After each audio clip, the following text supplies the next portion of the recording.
ప్రియమైన స్నేహితులారా, మిమ్మల్ని అందరినీ నేటి ఈ ప్రేమధార కార్యక్రమానికి స్వాగతం పలుకుతున్నాం. ఈ బైబిల్ అధ్యయనాల ద్వారా ఆధ్యాత్మికంగా లోతైన సత్యాలను నేర్చుకుంటూ మీరందరూ దినదినము దేవునిలో ఎదుగుతూ ఉన్నారని తలస్తున్నాం.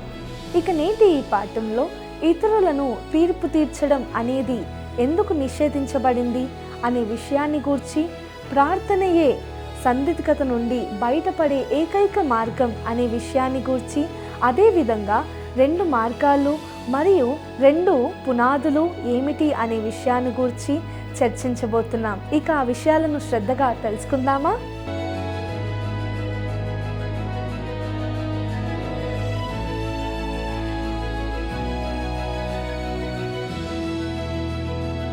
క్రీస్తునందు ప్రియమైన ప్రేమధార టీవీ వీక్షకులందరికీ ప్రభు అయిన యేసు క్రీస్తు శాంతిగల నామంలో శుభములు తెలియజేస్తున్నాం.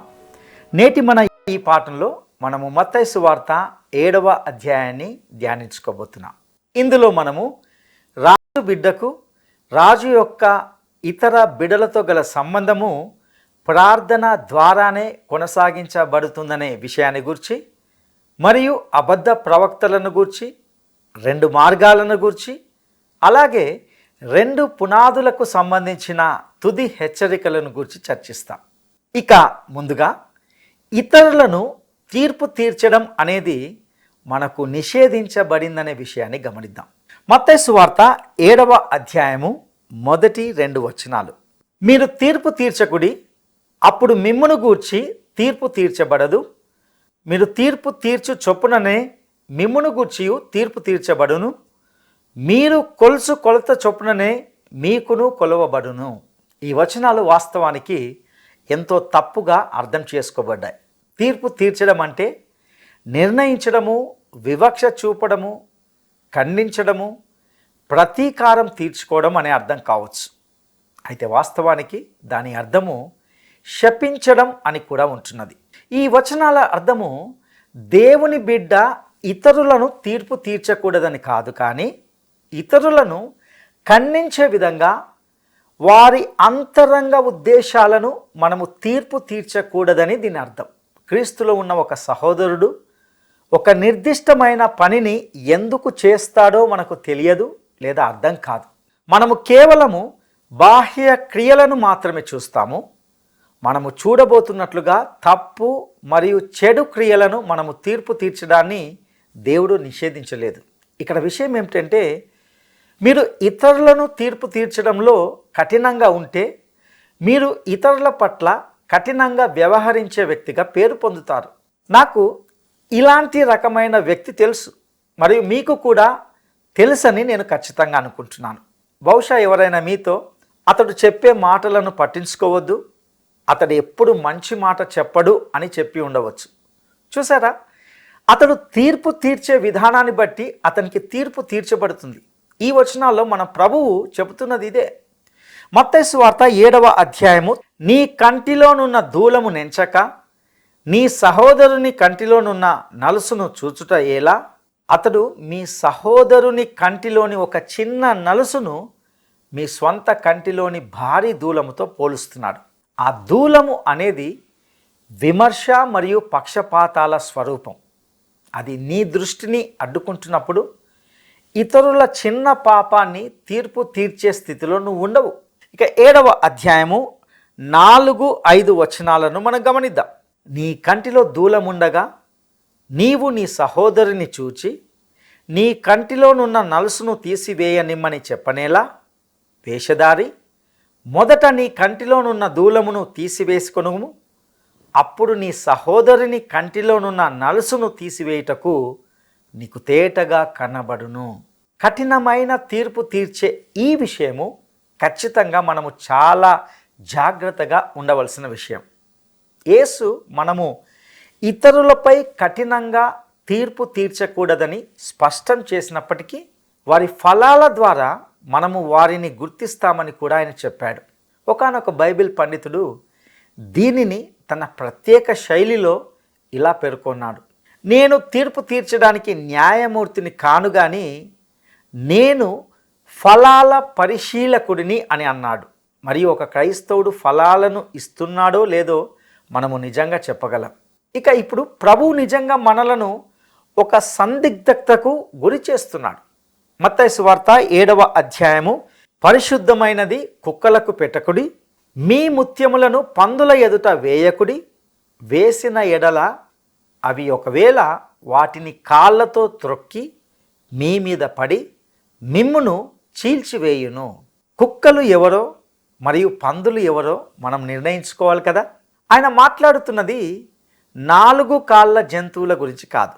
పవిత్రమైనది కుక్కలకు ఇవ్వకూడదు, లేదా మన ముత్యాలను పందుల ముందు వేయకూడదు. కాబట్టి ఇక్కడ మనము చేయవలసిన ఒక తీర్పు ఉంది. ఏ ఒక్క మాట్లాడడం కూడా ప్రయోజనకరం కాని కొన్ని సమయాలు, ప్రదేశాలు ఉంటాయి. అప్పుడు నిర్ణయం మీరే తీసుకోవాల్సి ఉంటుంది. ఈ సందర్భంలో నాకు తెలిసిన ఒక స్నేహితుడు గుర్తొస్తున్నాడు. అతడు ఒకప్పుడు చాలా ఎక్కువగా త్రాగేవాడు. అయితే అతడు అద్భుతంగా మార్పు చెందాడు. అంతేకాదు, నేడు అతడు దేవుడు ఎంపిక చేసుకున్న సేవకుడు. తన తోటి స్నేహితులకు అతడు ఎలా త్రాగేవాడో తెలుసు. ఇప్పుడు అతన్ని వారు మతం పుచ్చుకున్నవాడు అని ఎగతాళిగా పిలుచుకునేవారు. ఒకరోజు ఆ వ్యక్తి వారితో ఒక వివాహంలో కలుసుకోవడం జరిగింది. అప్పుడు అతని సహచరుల్లో ఒకడు అతన్ని చుట్టుముట్టి అందరి ముందు, ఇప్పుడు ఈ ఫలానా వ్యక్తి నుండి ఒక ప్రసంగం వినాలని నేను తీర్మానం చేస్తున్నాను అని పట్టుబట్టాడు. ఆ మాటతో అక్కడున్న అందరూ నవ్వారు. అయితే ఆ స్నేహితుడు సందర్భానికి తగినట్లు స్పందించాడు. అతడు లేచి నిలబడి ఇలా అన్నాడు, నన్ను క్షమించండి, నా దగ్గర చెప్పడానికి ఏమీ లేదు. నా ప్రభువు నా ముత్యాలను పందుల ముందు వేయవద్దని నాకు చెప్పాడు అని అతడు కూర్చున్నాడు. అంతటితో వారు ఇకపై అతన్ని ఎగతాళి చేయడం మానుకున్నారు. ప్రియులారా, ఈ మాటలు కొంచెం కఠినంగా ఉండవచ్చు. అయితే మన సమాజంలో పందులు మరియు కుక్కలు ఉంటున్నాయి. మనం ఏం చేయాలి? ముందు భాగంలో యేసు మనము తీర్పు తీర్చకూడదని చెప్పాడు. మరియు తర్వాత ఇప్పుడు మనము తీర్పు తీర్చాలని కూడా చెప్పాడు. తర్వాతి వచనంలో ఆయన మనము ఏమి చేయాలో చెప్పాడు. ఇక మత్తయి సువార్త 7వ అధ్యాయము 7-8 వచనాలను మనం గమనిద్దాం. అడుగుడి మీకు ఇయ్యబడును, వెదకుడి మీకు దొరుకును, తట్టుడి మీకు తీయబడును, అడుగు ప్రతి వాడును పొందును, వెదకు వానికి దొరుకును, తట్టు వానికి తీయబడును. ఈ లోక ప్రజలను ఎలా కలుసుకోవాలి అనేది దేవుని పిల్లలముగా మనం ఎదుర్కొంటున్న గొప్ప సమస్య. ప్రతిరోజు మనము అధికారులను మరియు బీదలను, మంచి వాళ్ళని మరియు మోసగాళ్లను, నిజమైన మరియు కపట విశ్వాసులతో కలిసి జీవిస్తూ ఉంటాం. కొంతమందికి మన స్నేహం మరియు సహాయం అవసరం, అలాగే మనకు కూడా వారు అవసరం. అలాంటి వారిని మనము మన హృదయాల్లోనికి తీసుకోవాలి. మరికొందరు మోసగాళ్ళు, దుర్మార్గులు ఉంటారు. వారు మనల్ని నాశనం చేస్తారు. కాబట్టి మనము వారిని మన నుండి దూరంగా నెట్టివేయాలి. అయితే వారిని ఇంతకు ఎలా గుర్తించాలి? అడగడం, వెదకడం మరియు తట్టడం అనే అంశాలు నిస్సందేహంగా ఈ సమస్యనే ప్రస్తావిస్తున్నాయి. ఈ వచనాలను ఇతర సందర్భాలకు కూడా అన్వయించుకోవచ్చు. అయినప్పటికీ ప్రధానంగా ఇవి ఈ ప్రత్యేకమైన పరిస్థితికి సంబంధించినవి. నేను నా పరిచర్య జీవితంలో ఇప్పటి వరకు అన్ని రకాల వర్గాల ప్రజలను కలుస్తుంటాను. ఇలాంటి సమయంలో నేను ప్రభువుతో, ప్రభువా, నేను కొంతమంది కొత్త వ్యక్తులను కలవబోతున్నాను. కాబట్టి ప్రతి ఒక్కరితో నేను ఎలా ప్రవర్తించాలో దయచేసి నాకు చెప్పుమని ఆయనను అడుగుతుంటాను. కొంతమందికి నా సహాయం అవసరం కావచ్చు, కానీ మరికొందరు నాకు వెన్నుపోటు పొడిచే ప్రయత్నం కూడా చేయవచ్చు. కొంతమంది ద్వారా కొన్నిసార్లు మోసపోయిన సందర్భాలు ఎన్నో ఉన్నాయి. ప్రియులారా, అపోస్తుల కార్యములు 5వ అధ్యాయము 1-11 వచనాల్లో పేర్కొనబడిన సంఘటన అనగా, ఆదిమ సంఘంలో పేతురుకు అననీయ మరియు సప్పీరా అబద్ధమాడుతున్నారని ముందే తెలిసిపోవడం ఆసక్తికరంగా లేదంటారా? ఎవరైనా అబద్ధమాడుతున్నారనే విషయాన్ని నేను ఎప్పటికీ చెప్పలేను. ఆదిమ సంఘంలో వారికి ఉన్నటువంటి ఆత్మ వివేచన నాకు లేదు.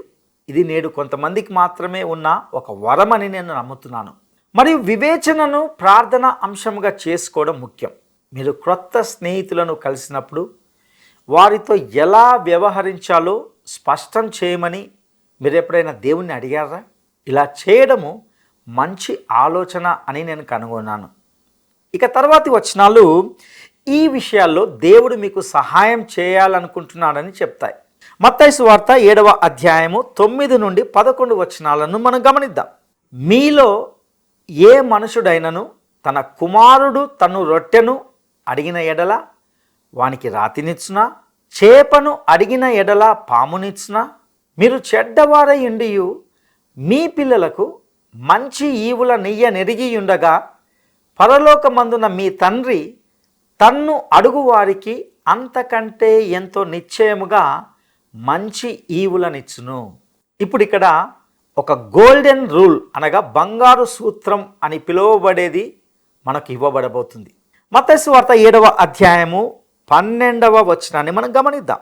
కావున మనుషులు మీకు ఏమి చేయవలెనని మీరు కోరుదురో అలాగుననే మీరును వారికి చేయుడి.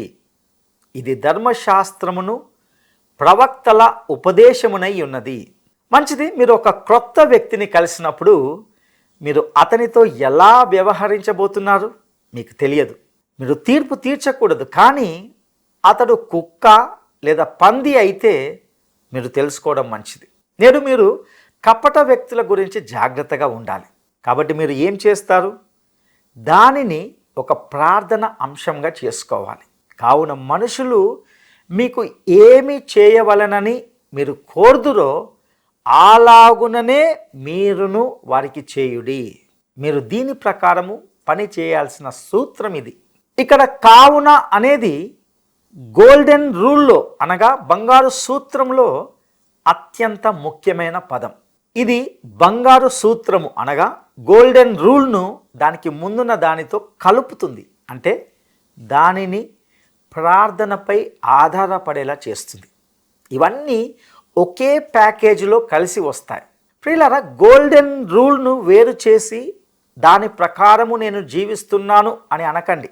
ప్రభు దేని గురించి మాట్లాడుతున్నారో అర్థం చేసుకోండి.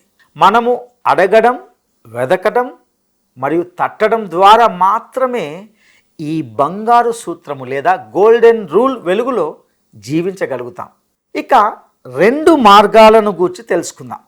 మత్తయి సువార్త 7వ అధ్యాయము 13, 14 వచనాలను గమనిద్దాం.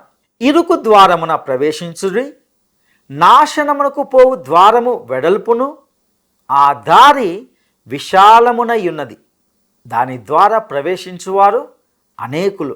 జీవమునకు పోవు ద్వారము ఇరుకును, ఆ దారి సంకుచితమునై ఉన్నది, దాని కనుగొను వారు కొందరే.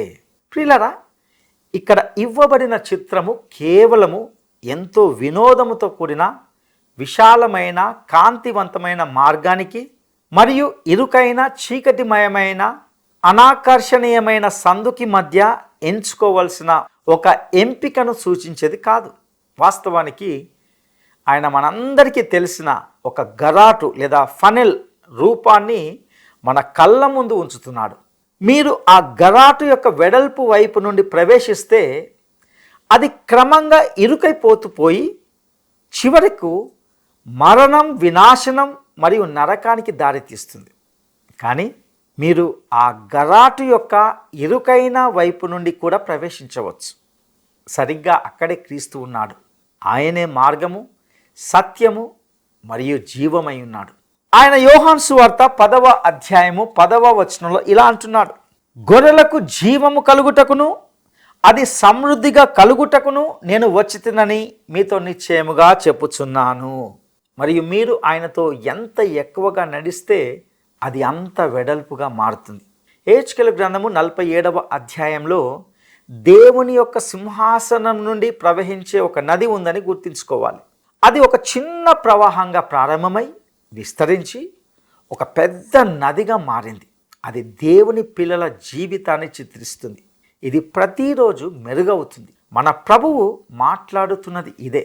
ఇక మత్తయి సువార్త 7వ అధ్యాయము 15, 16 వచనాలను మనం గమనిద్దాం. అబద్ధ ప్రవక్తలను గూర్చి జాగ్రత్త పడుడి, వారు గొర్రెల చర్మములు వేసుకొని మీ యొద్దకు వత్తురు, కానీ లోపల వారు క్రూరమైన తోడేళ్ళు. వారి ఫలముల వలన మీరు వారిని తెలుసుకొందురు. ముండ్ల పొదలలో ద్రాక్ష పండ్లనైనను పల్లేరు చెట్లను అంజూరపు పండ్లనైనను కోయుదురా. ఇక్కడ ఇశ్రాయేలు అబద్ధ ప్రవక్తల గురించి హెచ్చరించబడింది, మరియు సంఘము అబద్ధ ప్రవక్తల గురించి హెచ్చరించబడింది. కానీ రెండు వర్గాలు గొర్రెల చర్మంలో వస్తాయి.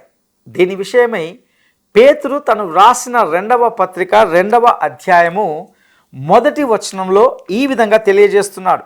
మరియు అబద్ధ ప్రవక్తలు ప్రజల్లో ఉండిరి, అటువలనే మీలోను అబద్ధ బోధకులుందురు.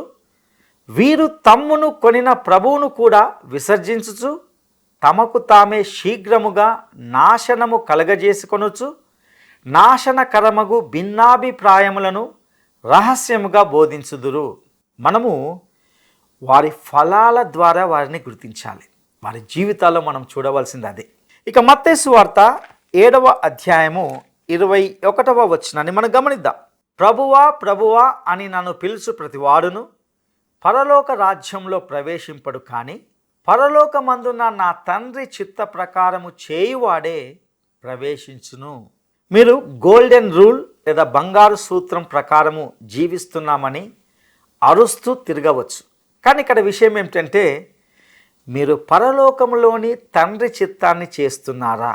మీరు ఆయన చిత్తాన్ని చేస్తున్నట్లయితే మీకు ఒక రక్షకుని అవసరమని గుర్తించి మీరు క్రీస్తు వద్దకు వస్తారు. ఇక మత్తయి సువార్త 7వ అధ్యాయము 22, 23 వచనాలను మనం గమనిద్దాం. ఆ దినమందు అనేకులు నన్ను చూచి, ప్రభువా ప్రభువా, మేము నీ నామమున ప్రవచింపలేదా? నీ నామమున దయ్యములను వెళ్ళగొట్టలేదా? నీ నామమున అనేకమైన అద్భుతములు చేయలేదా అని చెప్పుదురు. అప్పుడు నేను మిమ్మును ఎన్నడును ఎరగను, అక్రమము చేయువార్లారా నా యొద్ద నుండి పొండని వారితో చెప్పుదును. ప్రియులారా, స్పష్టంగా ఈ వచనాలు నేటి విశ్వాసులను సూచించవు. ప్రతి విశ్వాసి జీవించి ఉన్నా లేదా మరణించినా ప్రభువును కలవడానికి ఆకాశంలోకి ఎత్తబడతారు. ఎవరినైనా సరే ప్రభువు నా యొద్ద నుండి వెళ్ళిపోండని చెప్పడం మీరు వినరు.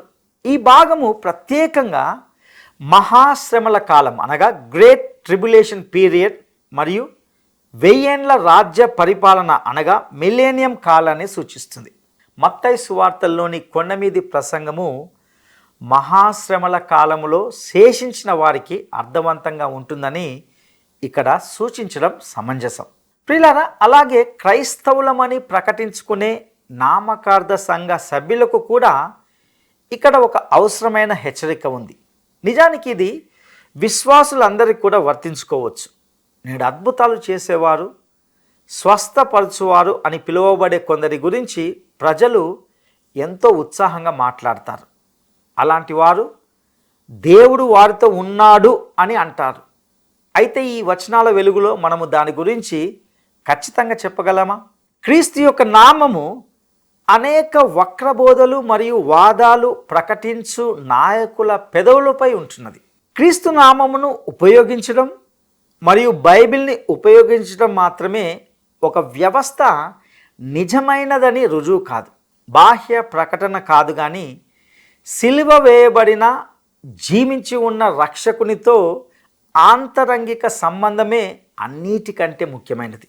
ఇక మనము 2 పునాదులను గురించి తెలుసుకుందాం. మత్తయి సువార్త 7వ అధ్యాయము 24, 25 వచనాలను మనం గమనిద్దాం.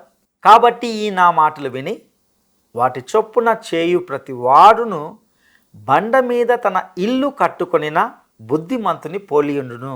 వాన కురిసెను, వరదలు వచ్చెను, గాలి విసిరి ఆ ఇంటి మీద కొట్టెను, కానీ దాని పునాది బండ మీద వేయబడెను గనుక అది పడలేదు. ప్రియులారా, మీరు క్రీస్తు వద్దకు వచ్చినట్లయితే ఆయనే పునాది. అపోస్తలుడైన పౌలు కొరింథీయులకు రాసిన మొదటి పత్రిక 3వ అధ్యాయము 11వ వచనంలో ఈ విధంగా చెప్తున్నాడు. వేయబడినది తప్ప మరి ఒక పునాది ఎవడును వేయనేరడు, ఈ పునాది యేసుక్రీస్తే. మీరు క్రీస్తుపై ఆధారపడినప్పుడు మీరు ఆ పునాదిపై కట్టబడవచ్చు. పరిశుద్ధాత్మకు లోబడడం ద్వారా బైబిలు పోలుస్తున్న విధంగా బంగారము, వెండి, మరియు విలువైన రాళ్లతో మీరు ఒక జీవితాన్ని కట్టవచ్చు. అయితే మరొక రకమైన కట్టడం ఉంటున్నది. మత్తయి సువార్త 7వ అధ్యాయము 26, 27 వచనాలను మనం గమనిద్దాం. మరియు ఈ నా మాటలు విని వాటి చొప్పున చేయని ప్రతివాడు ఇసుక మీద తన ఇల్లు కట్టుకొనిన బుద్ధిహీనుని పోలియుండును. వాన కురిసెను, వరదలు వచ్చెను, గాలి విసిరి ఆ ఇంటి మీద కొట్టెను, అప్పుడది కూలబడెను, దాని పాటు గొప్పదని చెప్పెను. ఇంతకీ ఇక్కడ ఇసుక అంటే ఏమిటి? అది మానవ మంచితనము మరియు మానవ ప్రయత్నం. అది శరీరం యొక్క పాత బలహీనత. నా ప్రియమిత్రుడా, శరీరం ఇవ్వగలిగిన దానికంటే మంచిదైనది ఒకటి మీకు అవసరమని నేను మీకు చెప్తున్నాను. మత్తయి ఈ భాగాన్ని ఇలా ముగించాడు. 28, 29 వచనాలను మనం గమనిద్దాం. యేసు ఈ మాటలు చెప్పి ముగించినప్పుడు జన సమూహములు ఆయన బోధకు ఆశ్చర్యపడుచుండిరి. ఏలయనగా ఆయన వారి శాస్త్రుల వలె కాక అధికారము గలవాని వలె వారికి బోధించెను. మన ప్రభు అయిన యేసు అధికారముతో బోధించగల బోధకుడు. ఆయన తాను చదివిన దాన్ని కేవలము అప్పజెప్పడం లేదు. అలాగే మనము దేవుని వాక్యం యొక్క అధికారముతో మరియు అది దేవుని వాక్యమని మనము విశ్వసించడాన్ని బట్టి తప్ప మన దగ్గర చెప్పుకోదగింది ఏది లేదని గుర్తించాలి. ప్రియులారా, నేనైతే తనను తాను ఎప్పుడు ఆచరించడానికి ప్రయత్నించని మరియు వాస్తవానికి దేని గురించి తెలియని సిద్ధాంతాల సమాచారాన్ని నాకిచ్చే మనిషి నుండి వినడానికి నేను అంతగా ఇష్టపడను. నేడు మన దగ్గర ఇవ్వడానికి ఒక సువార్త ఉంది. అదే రక్షణ యొక్క సందేశం. ఇది పని చేస్తుందని మనకు తెలుసు, ఎందుకంటే అది మన విషయంలో పనిచేసింది. మరియు క్రీస్తు వద్దకు వచ్చిన ఇతరుల జీవితాల్లో కూడా అది పని చేయడాన్ని మనం చూసాం. నా ప్రియమిత్రుడా, కొండ మీది ప్రసంగం లేఖనాల యొక్క ఒక మహిమాన్వితమైన భాగం. దానిని దాటివేయకండి. మీరు దానిని సరిగ్గా చదివితే అది మిమ్మల్ని యేసు క్రీస్తు వ్యక్తిత్వం వద్దకు తీసుకొని వస్తుంది. దాని ఉపదేశాలకు మీరు ఎలా సరిపోలేకపోతున్నారో అది మీకు చూపిస్తుంది. మీరు బలహీనులు మరియు దోషులు అని అది మీకు చూపిస్తుంది. అది మిమ్మల్ని కనికరం కోసము మొరపెట్టుకునేలా చేస్తుంది మరియు రక్షణ కోసము క్రీస్తు వద్దకు తీసుకొని వస్తుంది. మీరు క్రీస్తును రక్షకునిగా అంగీకరించినప్పుడు ఆయన మీకు పరిశుద్ధాత్మను ఇస్తాడు. ఆయన ఈ ఉన్నత ప్రమాణం ప్రకారం జీవించడానికి మీకు శక్తినిస్తాడు. అట్టి కృప దేవుడు మీకు దయచేయనుగాక. దైవాశీస్సులు. ప్రార్థన చేసుకుందాం. మహాపరిశుద్ధుడా, నమ్మకమైన దేవా, నీ దయగల పాదాలకు వందనాలు, స్తుతులు చెల్లిస్తుంటున్నాం ప్రభా. ప్రత్యేకించి గత కొన్ని వారాలుగా ప్రభా, కొండ మీది ప్రసంగం నుండి అనేక సత్యాలను మీరు మాకు బోధిస్తూ వచ్చారు ప్రభా. మేము చూస్తున్న విధంగా ఇది ఒక విభిన్నమైన కోణంలో ఉంటున్నది. కొండ మీది ప్రసంగము మాకు రక్షణను ప్రసాదించవు, కానీ కేవలము అవి క్రీస్తు వద్దకు నడిపిస్తాయి అనే గొప్ప సూత్రాన్ని, సత్యాన్ని మేము తెలుసుకోగలిగాం ప్రభువా. విశ్వాసులుగా, ఒక శిష్యులుగా మేము ఇందులో నుండి వింటున్నప్పుడు క్రీస్తు నుండి మేము ఆ సత్యాలను గ్రహించడానికి, దాని ప్రకారము ఈ లోకంలో జీవించడానికి నీ కృపా సహాయము దయచేయవలసిందిగా ప్రార్థిస్తూ, ఈ సత్యాలను విన్న ప్రతి వ్యక్తితో మీరు వ్యక్తిగతంగా సంధించి మాట్లాడవలసిందిగా ప్రార్థిస్తూ, మా రక్షకుడును నమ్మదగిన యేసయ్య శ్రేష్టమైన నామములో అడిగి స్తుతించి వేడుకుంటున్నాము తండ్రి. ఆమెన్.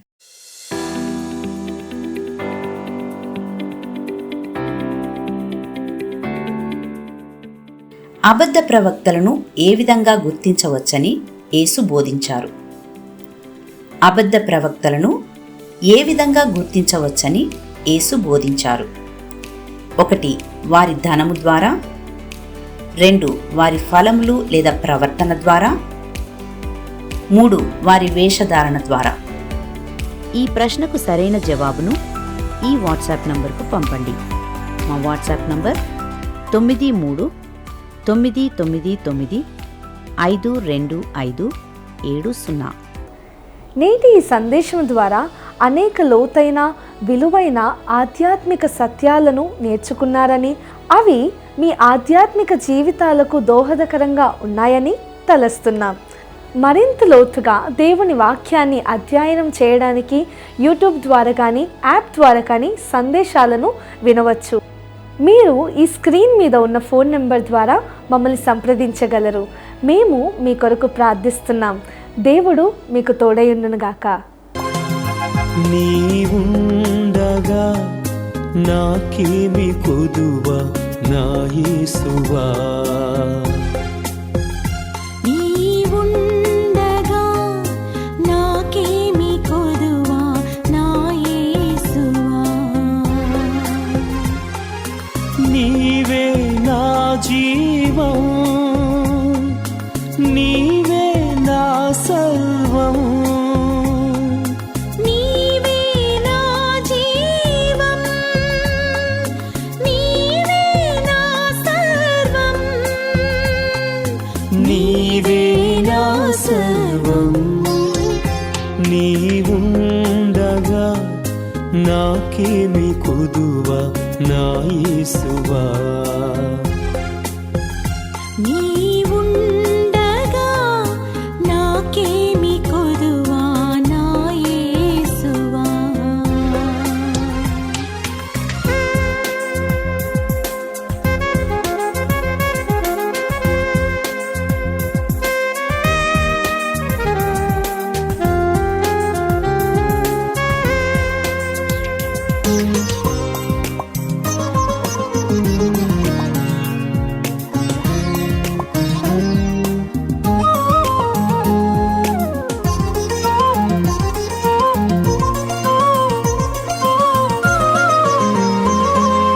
కష్టములలో బాధలలో శోధనలో వేదనలో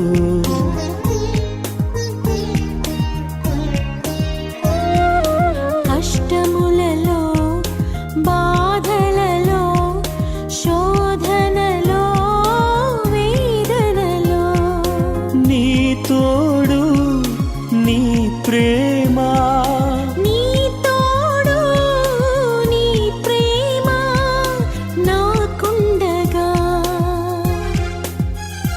నీవుండగా నాకేమి కొదువా నా యేసువా, నీవుండగా నాకేమి కొదువా నా యేసువా.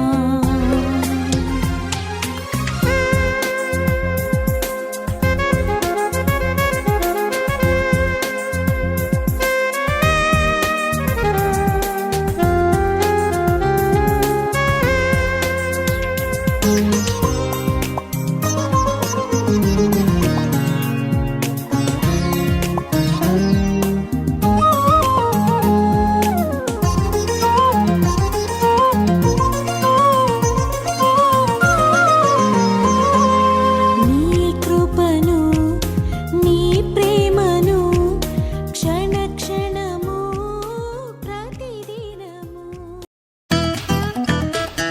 ఈ కార్యక్రమం మీకు నచ్చిందా? అయితే వెంటనే మిస్డ్ కాల్ ఇవ్వండి. బహుమతి పొందే విజేత మీరే కావచ్చు.